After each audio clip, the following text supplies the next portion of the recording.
बात आखिरत की आती है तो अक्सर हर मुसलमान के दिमाग में काना दज्जल का नाम पहले आता है और वो काना दज्जाल के बारे में जानने के लिए उतावला होता है। दिमाग में सवाल आते हैं कि काना दज्जाल कौन है, कहाँ है, कब बरामद होगा, हम क्यों न जाने, क्योंकि काना दज्जल एक इस्लाम का दुश्मन मतलब विलन है और हर मुसलमान का दुश्मन शैतान है। तो चलिए दोस्तों जानते हैं दज्जाल से जुड़े कुछ कहानी के बारे में, इसलिए आप वीडियो के लास्ट तक बने रहिएगा। इस्लाम धर्म की पवित्र किताब कुरान के अनुसार कयामत आने की निशानी है दज्जाल का आना। वो काना होगा, उनकी दोनों आंखों के बीच काफिर लिखा होगा जिसे हर एक मुसलमान पढ़ पाएगा, चाहे वो अनपढ़ ही क्यों ना हो। लेकिन एक काफिर उसे नहीं देख पाएगा। वो अपनी खुदाई का दावा करेगा, जो उसको खुदा मानेगा वो उसे अपने जन्नत में रखेगा और जो उसे इनकार करेगा उसे अपने जहन्नम में डाल देगा। दज्जाल अपने साथ 70,000 यहूदियों को एक साथ लेकर चलेगा जो सब उसकी बात मानेंगे। वो अपने साथ जन्नत और जहन्नुम दोनों लेकर चलेगा, लेकिन इसकी फितरत के मुताबिक सब कुछ झूठ और नजर का धोखा होगा, क्योंकि अल्लाह के रसूल सल्लल्लाहु अलैहि वसल्लम ने फरमाया कि जब तुम ये वक्त पाओ तब बिना खौफ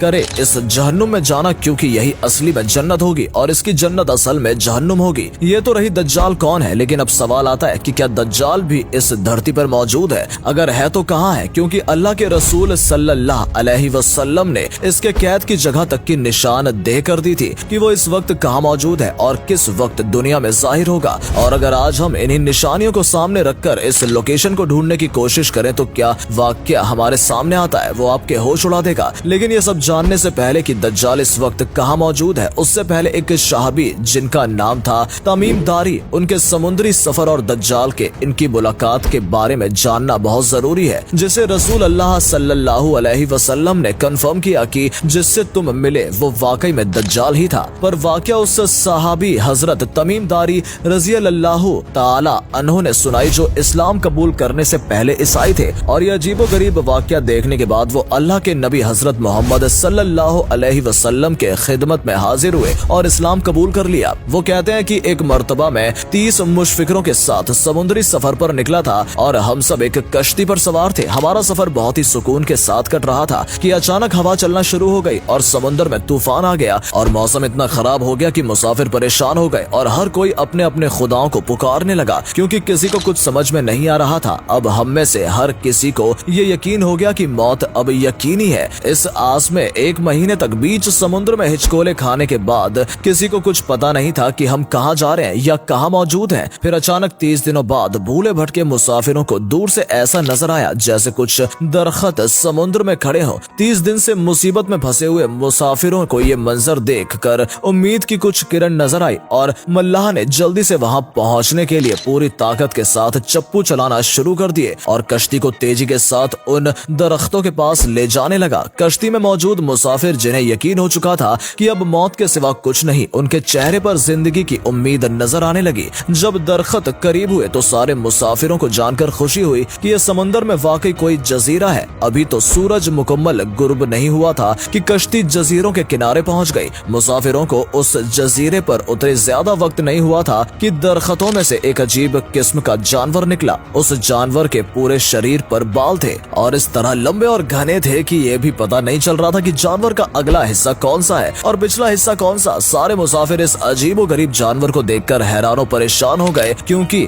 इनमें से किसी ने भी ऐसा जानवर देखा ही नहीं था और सारे मुसाफिर इस बात से बहुत परेशान होने लगे कि ये क्या बला है। एक मुसाफिर ने दूसरे मुसाफिर से पूछा कि ये क्या चीज है। जानवरों ने मुसाफिर की ये बात सुन ली और मुसाफिर के जवाब से पहले वो जानवर खुद बोला, मैं जसासा हूँ। जानवर के इंसानों की तरह बोलने पर तमाम मुसाफिर और परेशान हो गए, क्योंकि आज तक उन्होंने किसी जानवर को इंसानी जुबान में बोलते हुए नहीं देखा था और ना ही सुना था। और उसके बाद सब ये समझने लगे कि ये जरूर कोई जिन है और हमारे सामने आ गया है। जासूसी का मकसद क्या है और तुम किसके लिए जासूसी करते हो? एक मुसाफिर ने हिम्मत करते हुए उससे पूछा और उस जानवर ने कहा कि मैं जिसके लिए जासूसी करता हूँ उसे तुमसे मिलने का बेहद शौक है और वो तुमसे बात करना चाहता है, लिहाजा तुम मेरे साथ चलो। ये सुनकर तमाम मुसाफिर हैरान और परेशान चुपचाप उसके पीछे चल दिए। वो अजीबोगरीब जानवर दरख्तों के बीच रास्ते में से होता हुआ महल के अंदर पहुंच गया। महल के अंदर पहुंचते ही सबने देखा एक बहुत बड़ा शख्स जंजीरों में जकड़ा हुआ था और रिहाई के लिए कोशिश कर रहा था और मुसाफिरों ने इससे पहले इतने बड़े कद और रौब वाले शख्स को कभी नहीं देखा था। एक मुसाफिर ने हिम्मत करके पूछा, तुम कौन हो? फिर जंजीर में जकड़ा हुआ शख्स बोला, मैं कौन हूँ हूँ और क्या हूँ ये तो तुम जान ही जाओगे, पहले ये बताओ तुम कौन हो। मुसाफिर ने कहा, हम अरब से लखाम और जज़म के लोग हैं। और साथ ही उस मुसाफिर ने अपने साथ बीती और वहां तक पहुंचने के सारे हालात को बता दिया। फिर कैद में जकड़ा हुआ शख्स बोला कि जरा मुझे नखलिस्तान और बेसान के बारे में बताओ। मुसाफिर ने कहा, उसके बारे में क्यों जानना चाहते हो। कैद में जकड़ा हुआ शख्स बोला, बहुत ही जल्द वहाँ फल लगना बंद हो जाएगा। फिर वो कैदी बोला, अच्छा मुझे दरियाओं के बारे में बताओ, क्या दरिया में पानी है। मुसाफिरों ने कहा, हाँ दरिया में पानी है। फिर उसने कहा, बहुत ही जल्द उसका पानी खत्म हो जाएगा। फिर वो कहने लगा, मुझे जगार के चश्मे के बारे में बताओ। मुसाफिरों ने कहा, तुम क्या पूछना चाहते हो। तो उसने कहा कि क्या चश्मे में पानी है, तो क्या वहाँ के लोग उस पानी की खेती वगैरह करते हैं। फिर उसने पूछा, अच्छा मुझे मुसलमानों के नबी हजरत मोहम्मद सल्लल्लाहु अलैहि वसल्लम के बारे में बताओ। मुसाफिरों ने कहा, उन्होंने मक्का शरीफ से अपनी दावत का आगाज किया और अब वो मक्का शरीफ से निकलकर मदीना शरीफ में मौजूद है। कैद में जकड़ा हुआ शख्स पूछा, क्या वो अरब के लोगों के साथ कोई लड़ाई लड़े और अरबों ने लड़ाई में उनका साथ क्या सलूक किया। फिर मुसाफिरों ने कहा, लड़ाई में वो अरबों पर गालिब रहे और बहुत से अरबों ने उनकी इतायत भी कबूल कर ली और अब वो खुद को उनकी ताबेदारी में रखते हैं। ये सुनते ही वो गुस्से से फटकारा और जंजीरों को झटक दिया। फिर मुसाफिरों का सामना करते हुए बोला, अब मैं तुमको अपने बारे में बताता हूँ। फिर उसने कहा, मैं दज्जाल हूँ और तुम्हारी बातों से मुझे मालूम है कि मुझे यहाँ से निकलने की आजादी मिलेगी। फिर मैं इस जंजीर से निकलूंगा और 40 दिन में पूरी दुनिया घूमूंगा। दुनिया की कोई बस्ती या गाँव ऐसा ना होगा जहाँ से मेरा गुजर ना हो। हाँ, मक्का और मदीना में जाना मेरे बस से बाहर है, मुझे वहाँ जाने की इजाजत नहीं। मैं इन दोनों शहर में दाखिल होने की कोशिश भी करूंगा तो मेरे आगे फरिश्ते रुकावट बन जाएंगे, उनके हाथों में तलवारें होंगी और वो मुझसे लड़ेंगे।